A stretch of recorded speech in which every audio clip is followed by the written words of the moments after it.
Alright, so this is Lab 3, and we're going to explain a little bit about the second part of the lab practical. So for the Nyquist rate, it's basically the rate at which you have to sample so that you don't have conflicting signals, so that a lower frequency signal doesn't appear to be a higher frequency signal or vice versa.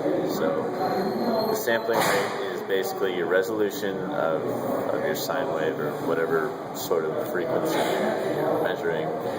And so the more you sample, the better resolution and the more accurate results you're going to get.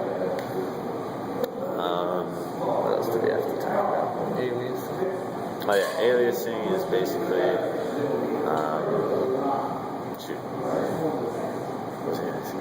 So what happens when you do have the error between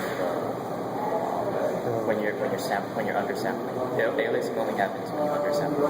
So you need to get to at least the Nyquist rate, which is 2 times whatever frequency that you're actually trying to read.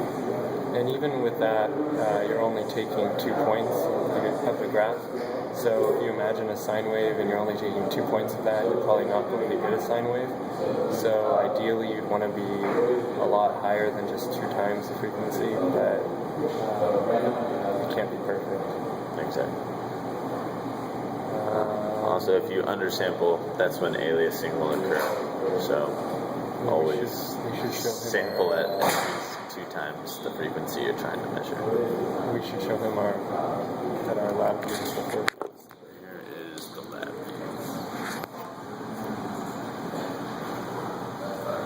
So there you can see that we're sampling at an input rate of 100 hertz. So the graph's very rough. It's jumping from peak to peak very rapidly. We change it to 1,000. And so if we change the sampling rate to 1,000 hertz, it smooths out the graph so we have a more, just a better looking sine wave that's much smoother and much more accurate.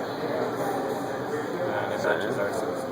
And yes, it matches the output that we have on our oscilloscope too, which both hooked up to the same frequency generator. So yeah, that's it.